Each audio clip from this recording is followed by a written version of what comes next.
You're listening to the NCF&B podcast, part of the OG Podcast Network. The NCF&B podcast takes you behind the scenes of North Carolina's food and beverage industry. Follow us on Twitter and Instagram at NCFBpod. This episode sponsored in part by Food Scene. That's foodseen.com. Providing professional photography, social media management, video production, and website design. And now, enjoy the show.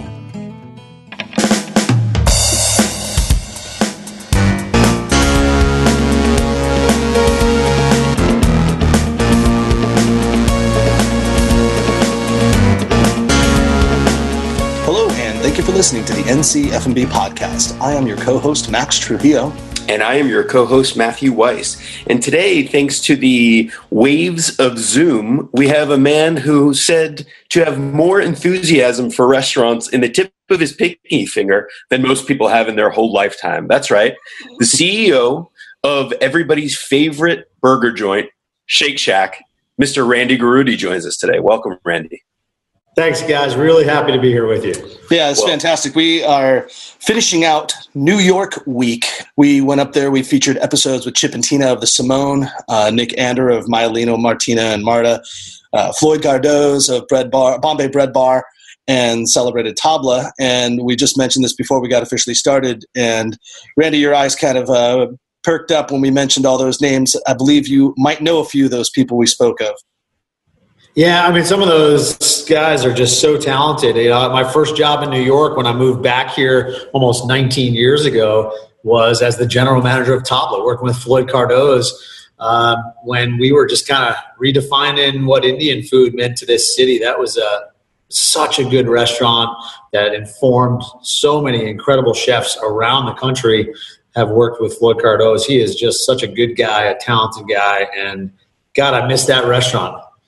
I feel like he does too. It seemed like when we were fortunate enough to speak with him in his living room of his house, his dogs were hanging out, and his lovely wife brought us tea, and we had a great conversation. But he had kind of fond memories and almost like a whimsy about him when he thought about what Tabla was and how he's manifested now to Bombay Bread Bar and all the restaurants in India. So I imagine there was a great connection for both of you to start there. But I want to start off with you, Randy.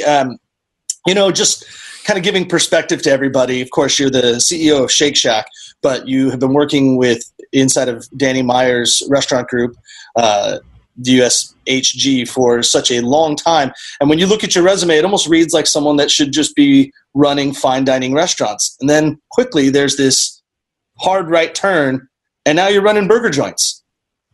I never would have dreamed it, guys. I've been in restaurants since I was 13. I grew up, worked at a bagel shop, making $3.50 an hour when I was a kid. And somehow got lucky enough to go to Cornell and study restaurant management. And I bounced all over the place. I lived in Myrtle Beach. I lived in Florida. And when I graduated school, I got the opportunity to move to Aspen, Colorado, worked at the Chart House back then. Oh, yeah. Moved to Hawaii, got to live in Maui, then moved to Seattle and worked at the famous Canlis restaurant, which is a 70-year-old restaurant. And then I met Danny Meyer. And 19 years ago, I came back, and I was a fine dining guy. I was a kid who just wanted to be in the best food and best environments, leading different restaurants. And for years, we were at Union Square Hospitality leading New York's favorite restaurants, Union Square Cafe, Gramercy Tavern, Tabla, 11 Madison. One day in 2001, we accidentally put a little hot dog cart outside in a park in Madison Square Park, and people seemed to like it. And a few years later, after raising some money for that park, we built this thing called Shake Shack in 2004. Thinking we'd sell a couple hot dogs to raise money for a park. Turned out people liked our burgers. It's called a Shack Burger. But it was just this kind of goofy little thing we were doing. We weren't taking it too seriously. We were really leading fine dining. At that time, we opened Blue Smoke, our barbecue place, and the Modern.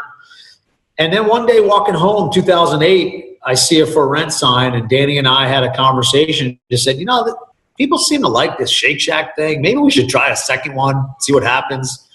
That night I called my wife and I said, hey, honey, I think I'm going to give up the best job in America, leading fine dining restaurants for Danny Meyer, and see if I can open a burger joint. And, how'd that go over? You know, she's so amazing that it took about 15 seconds to have that conversation. The next day, I left that fine dining role, and today we have 177 Shake Shacks around the world, and holy cow, nobody ever dreamed.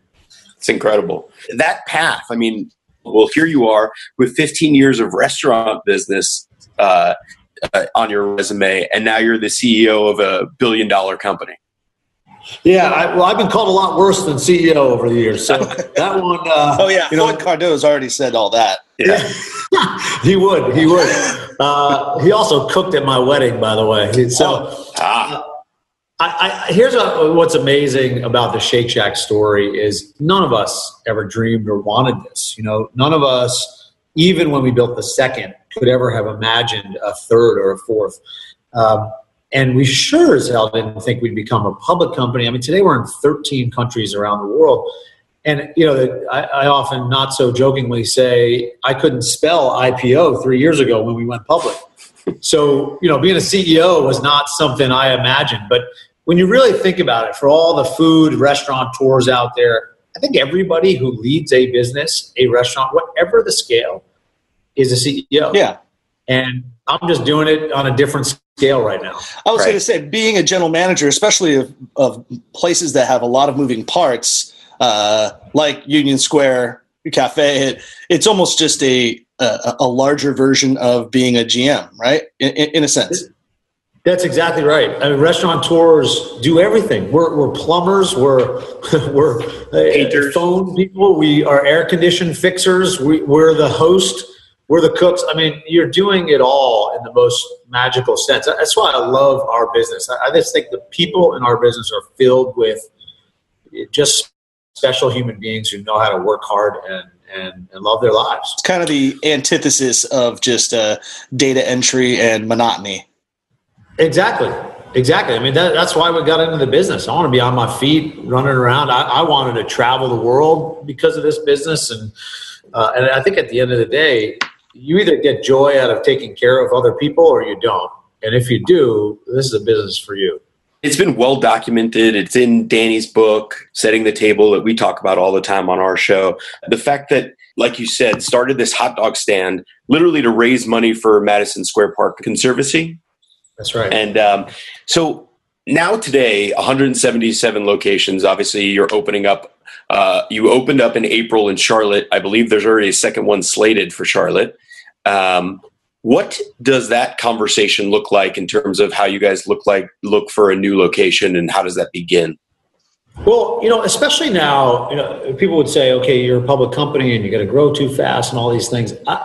We went public for a few reasons. First of all, as a business, you got to fund your growth, right? We wanted to find the best way to fund our growth. But when you think about Shake Shack, it was born in a public park as a public use to raise money for a public park. And by going public, we actually had the opportunity to give the company to the public. And what's been so cool and rewarding about this company is, among the many investors who bought Shake Shack shares, we have a very high rate of individuals, you know, retail investors, small people who say, I love that company. I want to own a piece of that. Maybe I'll buy 100 shares.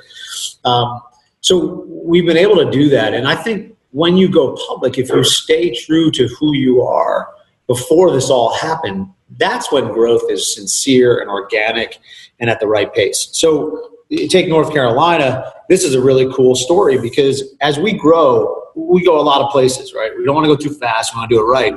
This happened because one of our best general managers, a guy named Sean, was working in Dumbo here in New York.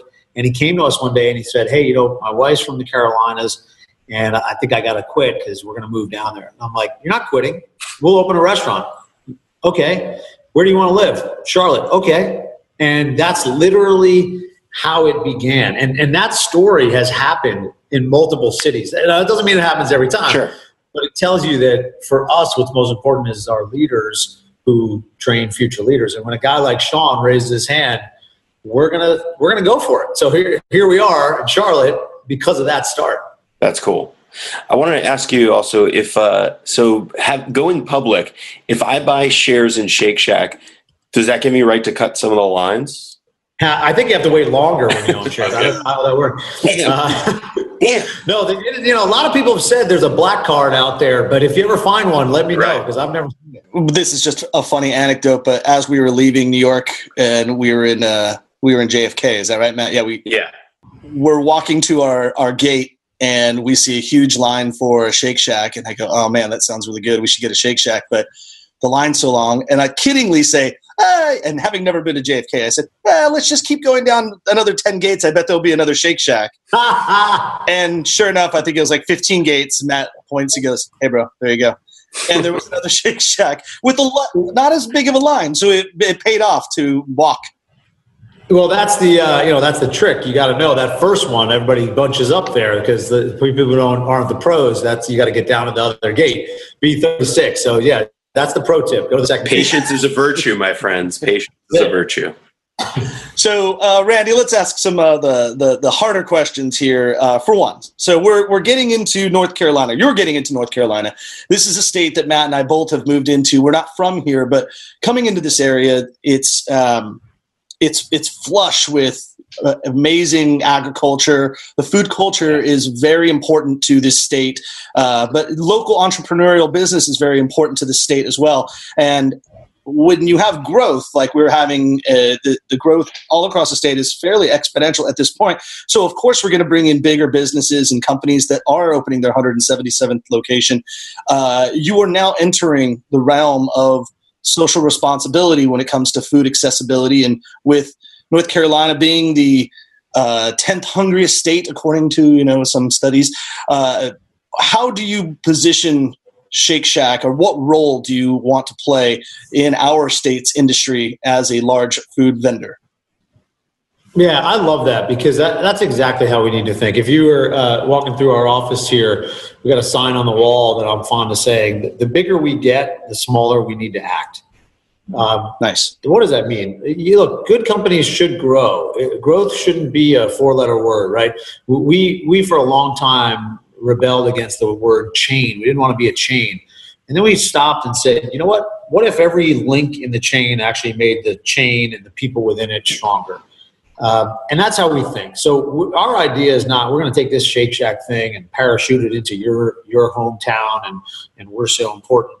We're going to have a dialogue. We're going to look for a location, what we believe is a community gathering place. If you look at what's happened in the last month or so since we've been open in Charlotte, the community has come together in a big, fun way to gather together. So yes, our core menu does not change. We are real proud of the ingredients that we use, and no hormones, no antibiotics. But we're always also getting some local stuff. We've teamed up with the Suarez Bakery, and we're making a lot of our concretes. We've got some really cool products from them. We have this Southern Cake Queens, key lime pie.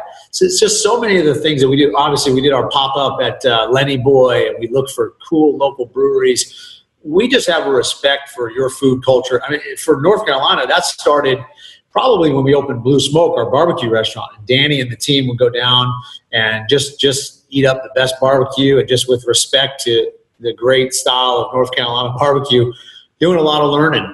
I remember a trip we made down there. We buy these peanuts from a small men's group at a church in North Carolina.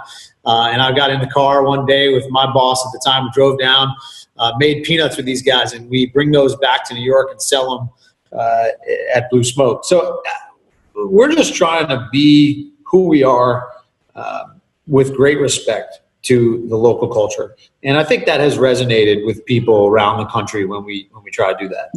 Danny, I will echo that statement, just for knowing a few farmers and ranchers in this state that they had told me personally that they were contacted by Danny Meyer's company in anticipation of coming out here, that they were looking for sourcing for pork and for beef. And so knowing it from this side, what you're saying, I can back it up as someone who lives in the state, that you were really conscious of buying your products from this state and keeping the local connection alive, which I respect. Thank you. Yeah, that is our long-term goal, to be a great company for the world and for our team. I think, one of the things that gets not talked about enough, it's easy to talk about chefs and the artisanal producers that are amazing, but what doesn't get talked about enough is the team, and you think about one of the things that Shake Shack has provided. We have 5,000 jobs that are good paying jobs that graduate people to really good paying jobs, building a good middle class economy and giving people the opportunity to lead restaurants. So that leaders training future leaders that I said earlier really matters to us. And our hope is that we can create a whole bunch of jobs. I think we've got about 70 people working for us at our Park Road location there. So it's a fun thing to be a good employer. So I have that question, how does one maintain that much consistency? I mean, I know it seems like a cliched question, but when you're opening over 170 restaurants, you're one person. I know that you guys have an executive team that makes up of about 9 or 10 people, but when you're trying to source in places like Dubai, which are literally half a world away, how do you hire people that will, continue your message and then maintain consistency in your product?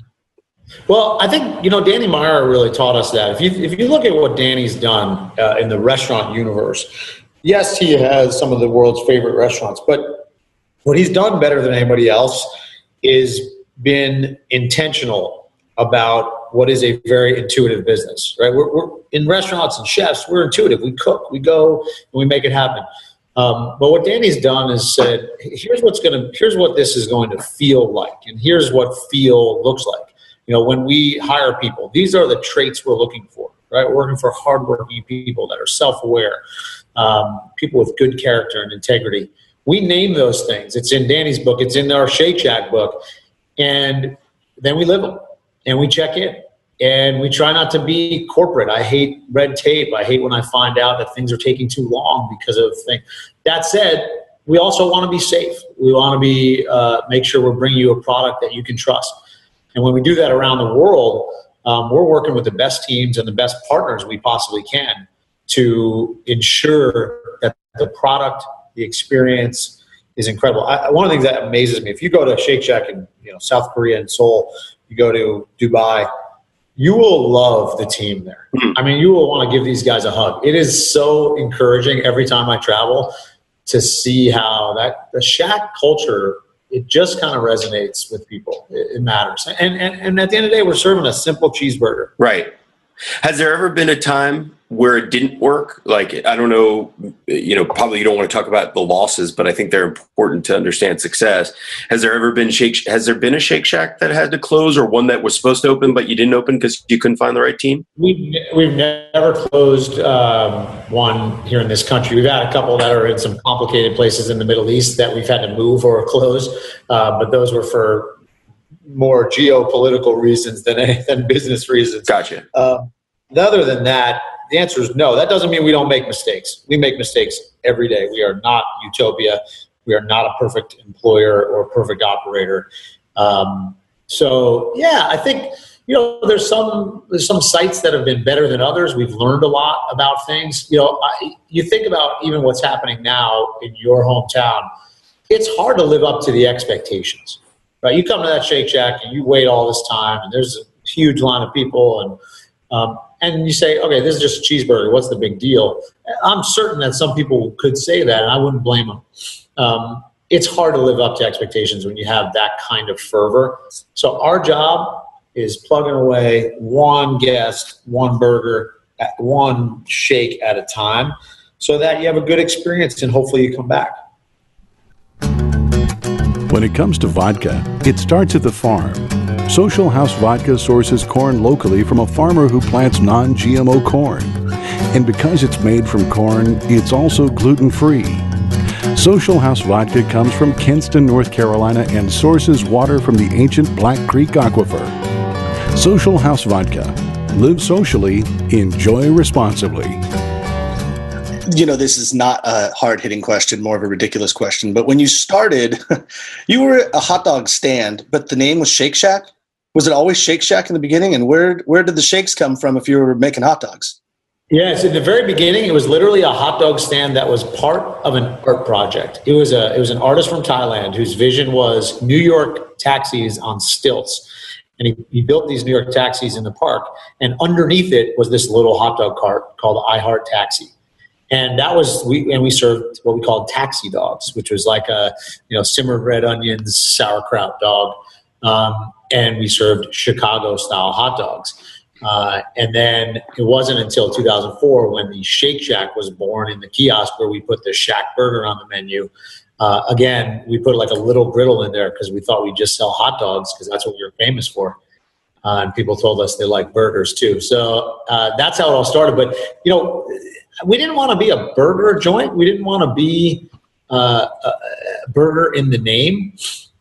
We just wanted to be a place where people hung out. In this park, you got to go back in time. This is 2001. This is not like the 70s in New York. But this park was full of homeless, drugs, rats. I mean, it was not a good place. And by putting Shake Shack there and having a place people could get a beer, get a burger, meet with friends, bring your own lunch. We don't care. This is a public park. It all of a sudden became a safe place at night. It all of a sudden went from dark to light.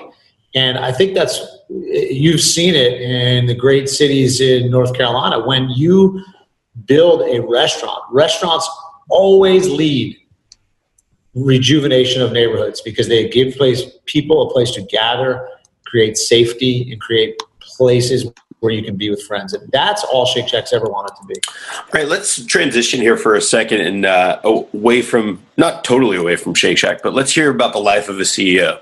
So you're known to be a serious soul cyclist. I went this morning. You did go this morning. I was going to ask you. Yeah. And Bikram yoga, is that still on the table? That is. I'm going tomorrow morning, 5 o'clock. So it's going to be an early morning tomorrow. 5 a.m. Wow. Okay. I'll be out there Thursday morning, so maybe I'll join you at one of them. Right. And then, I was reading the Bon Appetit article about you. You eat an incredible amount of food during the week, but you're like a lean guy. I've always been a pretty balanced guy. Look, we always say this too. I want to lead in my own life the way I believe other people should and can eat. I don't think you should eat burgers every day.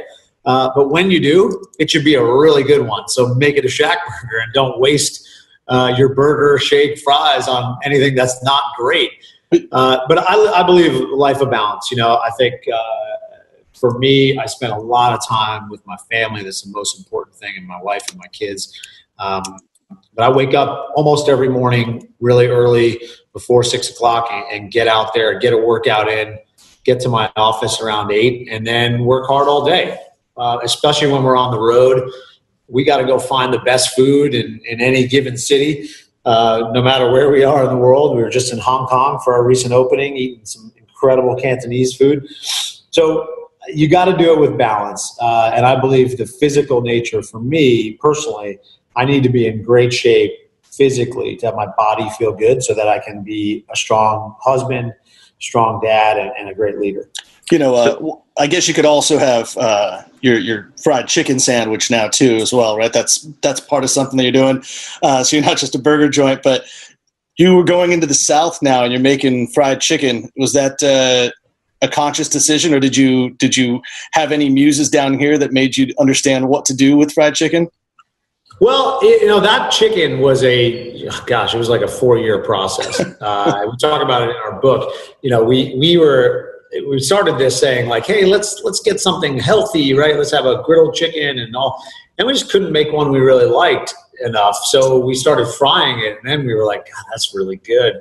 Of course. Doing our version of, buttermilk. It's hand battered and hand breaded and, crisp fried to order.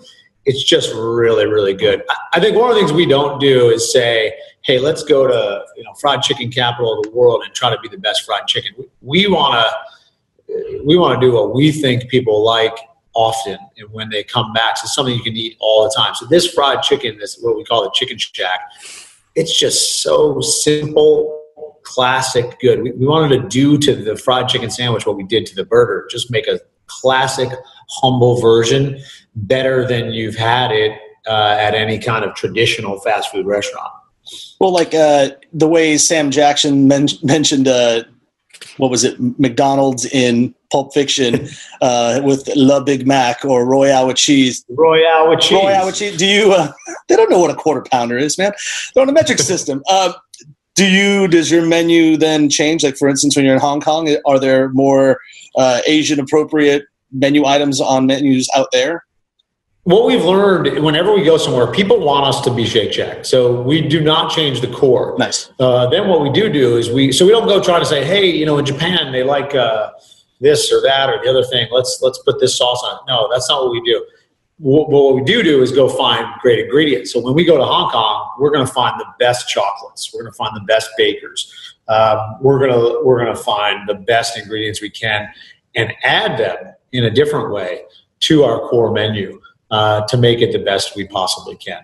And that is where we have a lot of fun. Over time, we will try some local tastes, but not at the beginning. At the beginning, people want us to be Shake Shack.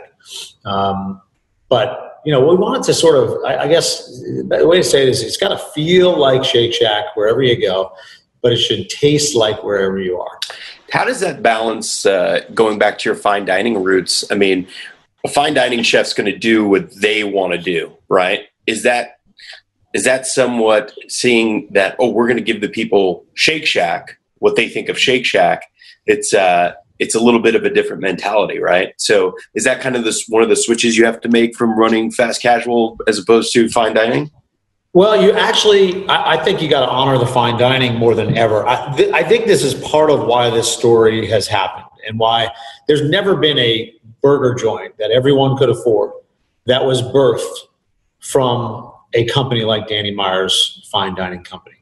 My own history, so much of our team came from that culture. So we bring the hospitality mindset of a fine dining company. When we choose a chocolate or an ingredient to go in anything, we bring a fine dining mentality and we just apply it to a $5 hamburger.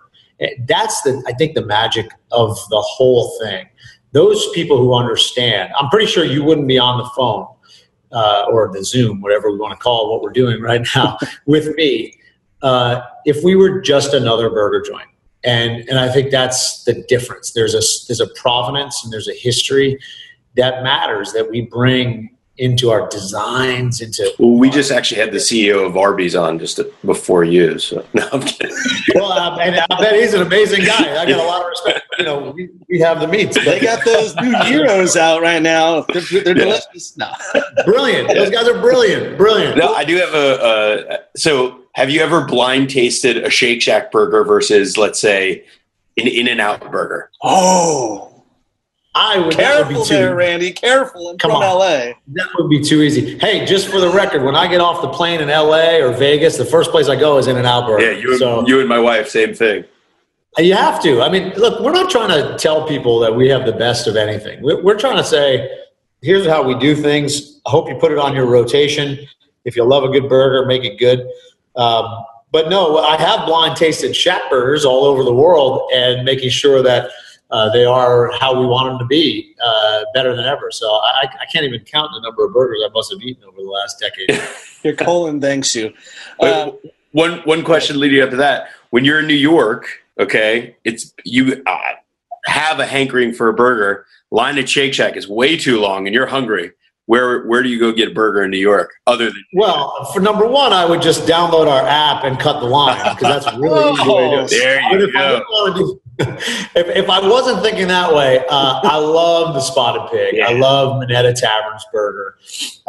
Classics like J.G. Mellon, I always love. So you do get to the Upper East Side. Well, you know what's funny? They actually opened one on the West Side just about 6 months ago. So they've made it easier for me and the kids. Nice. There's so many good burgers out there. That I would, if I wasn't going to eat a Shack burger, I'd go to a typical Corner Bistro. Actually, I'm going to throw that one out there too. Let me switch gears just a little bit right here because this is something I think a lot of our listeners are really curious about. A lot of our listeners are in the industry, be it front or back of the house, but this one's going to be more related to the front of the house.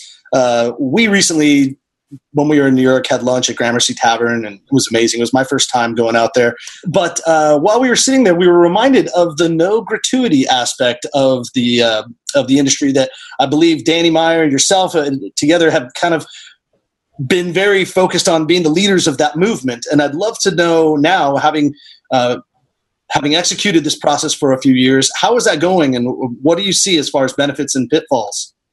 Well, I think, look, Danny has been a longtime believer in this. It's a complicated process, and there's been a lot of learning, and Danny and the company are still learning. If you really look at it, the core of the issue is the growing disparity between front of house, who is a tipped team member, and back of house, who is not tipped, and in many states cannot be tipped, cannot share in tips. It really depends on the state laws, and especially here in New York, it's very complicated. So, you have a very low growth percentage of wages gone to back of house cooks who are working really hard, but a very high growth goes to the servers.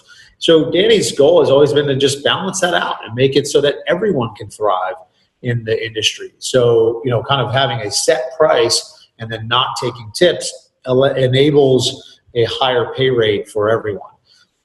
So Danny's done that at Gramercy Tavern in Union Square and a number of our restaurants. He's still considering it at others. Shake Shack is not a tipping establishment, so we're kind of on the side of this discussion. Sure. But it's hard. It's hard, and it's a noble thing. And I hope that we can get to a point in the world where we can have everybody thriving no matter where you work in a restaurant. When the article first came out a few years back and that this was going to be a new way of tipping or lack thereof, I was a restaurant manager at the time. And so, of course, I just contemplated the idea and kind of figured out, well, how do we run the numbers and how do we do this? And one of the thoughts I had, at least just here in Raleigh, in North Carolina, was if we do it, we kind of all have to do it.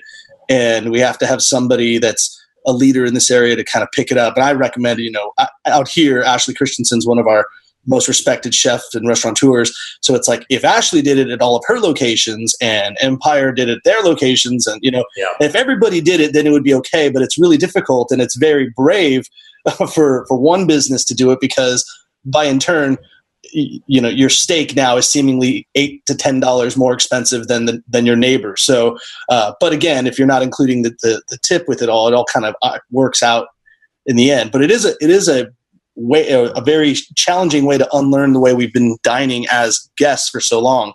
And I think Matt and I even noticed that. We're like, oh, they're not giving away this food here at lunch. But then the server quickly reminded us, he's like, just so you guys know, gratuity's all included. And then we looked at it again and said, oh, well, actually these prices they're New York, so it's going to be a little expensive in general because it's New York, but it made sense in the end. And, we had a fabulous meal. So it's not, I guess we don't have an answer for it yet. Well, I think that the answer that you're pointing to is it's really complicated because there is perception that I'm not sure any of us who've grown up paying tips can ever unlearn what it looks like to have what used to be a $12 glass of wine be 16. These things will always matter in our mind. I think nobody's taking this on more directly and more excitedly than Danny. I sure hope others will follow, but it's not easy. It's not, Danny's not prescriptive. He's not telling anyone to follow him or, he's going to do this in his way to make it work for his businesses. And, my hope is that, again, what's the end game is that everybody wins, and you don't work your butt off as a cook. And just never get ahead. And that's what we're trying to fix. And our business is a tough one, boy. It is a hard business. Well, what I like about your answer, Randy, is it's really consistent with your message about you guys are employees first company. And so when we asked you, didn't really start out with anything to do about the guests. It was about equality wage in the restaurant. So it does lead me to one more other curveball question. So get ready to hit the curve. This segment is brought to you by the Triangle Wine Company. Visit Triangle Wine Company stores in Morrisville, Cary, and Southern Pines, North Carolina. Or order your wine and beer online at trianglewineco.com. And be sure to use our promo code NCFB to receive 10% off your purchases. Triangle Wine Company. there's been some talk about the new Astor location with the automated kiosks. How's that going, and what do you see with that going forward? It's really cool. I think what you're referring to, for people who don't know, is we've taken one of our Shake Shacks in New York City and removed cashiers and allowing only pre-ordering on our app and ordering at kiosks when you walk in. Phase one of that was to not accept cash, to really just go all the way and see what happens, see what people would do, what's the behavior. And it's been really fun. I think what we've learned is here's what hospitality means, right? I'm on your side and I'm doing things for you, not to you. Okay. To me, that means the power should be in your hands as the guest, not mine. When you actually look at it, it's funny because we think about hospitality as this other person across a desk. It's kind of a separation. When you really look at how you traditionally order at a restaurant of our type or a fast food restaurant, there's a barrier between us, and it's challenging. So here's the bottom line. I want you to be able to order however you want. If you want to come in and talk to a human being, come on in. Let's talk all day. I'm going to give you a cashier to hang out. If you do not, pre-order on the app. Or if you prefer to order on the kiosk because you don't want to take up space on your phone, do that. I just know I'm a people guy, right? But do I want to hang out on the toll booth lane, or do I want to go on the Easy Pass? When I get on my plane at JFK, I do not want to talk to a human being. I got my phone and I'm just going there. That's me. My mom is different. She can talk all day, right? And all we want to do with technology is allow more hospitality, more options to put the power in your hands. So that's phase two of the test now. We're doing about 5 or 6 more Shake Shacks that will have both now, that will accept cash, have cashiers, have kiosks, have any way you want to order. We believe you should be able to. Total open source opportunity to order. That's the future for Shake Shack, to give that to you. That's cool. Yeah, Max would be the guy that he wants to talk to the person, but that's him. Me, I want to order on the app and get the F out. I was just thinking that. I was just realizing the other day at a grocery store that I talked to about 7 people while I was shopping, just randomly, because that's me. I love just. But Max, check this out. Here, let's say you go to Shake Shack in Charlotte and the line's out the door tomorrow. What I'd rather you did is pre-order on the app, roll up, and hang out with our team when you pick up your food and talk to those guys. Talk to your friends while you're waiting. Take in however you want the experience to go. Charlotte, get ready. Randy just gave me permission to come in and just start talking with you like a crazy person. I'm going to wear an aluminum foil hat while I'm doing it too. That's okay. It's going to stretch their definition of hospitality right there. Yeah, Starbucks got into some big trouble for kicking people out. I hope I'm welcome just to hang out all day at the new Shake Shack in Charlotte. We got a home for it. Okay, lastly, for my question, and then Matt, we'll be finishing it up too. I'll let Matt finish the whole thing. But as a restaurant manager for years and years, I, of course, read Setting the Table. It's basically like a Bible of hospitality. That's, of course, Danny Meyer's book. And there's some great things that are in there. And I always ask, anybody that really, I don't force people to read this book, but I love that anyone that cares about the industry and they're like, yeah, man, I want to go further. It's like, oh, well, then you should read this book. This is a good idea. I think Matt still has my book. You just told me that. I have your copy. Yeah. Yeah. One of the things I liked is that when you find locations, when you're looking for places to open restaurants, and I don't know if this works with Shake Shack, but he's looking typically for national parks or statewide parks, city parks, and posting up kind of across from there, because that way his view is always the same, because that park is essentially never going to go anywhere and there's not going to be a lot of business being built on there. Is that a strategic idea when you're finding where you want a Shake Shack to be located in cities? I think parks are one thing, which is amazing and magical when you can do it. Sure. I think what really matters is this a place where a beehive of activity will continue to happen? As e-commerce takes over our world, as all of us are looking at our phones all day, we still need places to go to be with other people. And we look for locations that have all the drivers of where they're located to feel that way. So I want to go there. So I enjoy, I get the full experience. And when we look at sites, we want the economics to work. It has to be a good business. But then we think about, what if we didn't do that site? How would we feel? And trust me, that conversation happens all the time. If I looked at that site and I said no, and tonight I found out that Matt and Max's burger joint went there, would I be pissed or would I be okay sleeping at night? And that really helps govern the decisions. We really want to know that we want to be there. And if we don't, and if we're okay that Matt and Max are building burgers there, then have at it. Let's go find another site.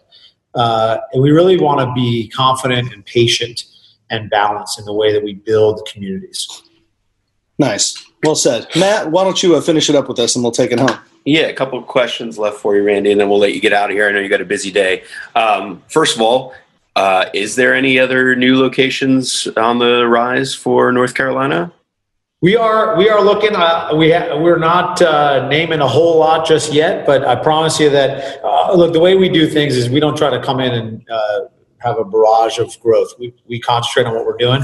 We clearly have our sights set on other things, but we want to make sure we're executing one burger at a time. If we do that, then I hope we have the right to earn the trust of the people of Charlotte to grow more. And if we do, we will keep you all posted on that. But I expect that we will over time. Okay, we expect to hear it first here on the NCF&B podcast, just so you know. And then one last question, because I'm always intrigued by this. It's obvious that you literally live, eat, and breathe your job, the Shake Shack philosophy, the whole ethos. I mean, it seems very genuine. So don't get me wrong when I ask this next question. Do you ever have any other weak moments, though, like pillow talk with your wife? Like, man, this is all bullshit. It doesn't actually work this way. No, I can't say that that's ever happened. Okay. Boy, that's a really great question, and it's fair. I get up every morning loving what I do, mostly because I hope that today some person somewhere says, my life is a little bit better because of the way that guy leads that company. That's, I think, what fulfills me a heck of a lot more than the next hamburger. When I take a story like Sean's in Charlotte and know that Sean can grow in this company, he can move to where he wants to move, and he can build a family, that's what matters to me. That's what keeps me going. That's what gives me the energy. I get joy out of giving joy to other people and leading. If I can continue to do that, we're going to keep cooking a lot of hamburgers. Very well said. Well, that's the perfect note to get out here on. So, Randy, thank you so much for your time this morning.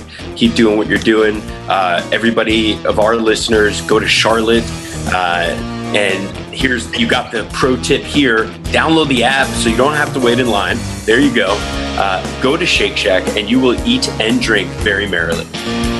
Guests of the NCF&B podcast receive a swag bag, including gifts from these exceptional North Carolina producers: Social House Vodka, Hungry Harvest, Alley 26 Tonic Syrup, Michael's English Muffins, Larry's Beans and 42 and Lawrence, Ramona Wine Coolers, and Happy Hour Vitamins. Thanks for listening to the NCF&B podcast. I am the voice, Brian Hoyle. And if you've stuck with us this long, review us on iTunes, and remember, 5 stars are encouraged.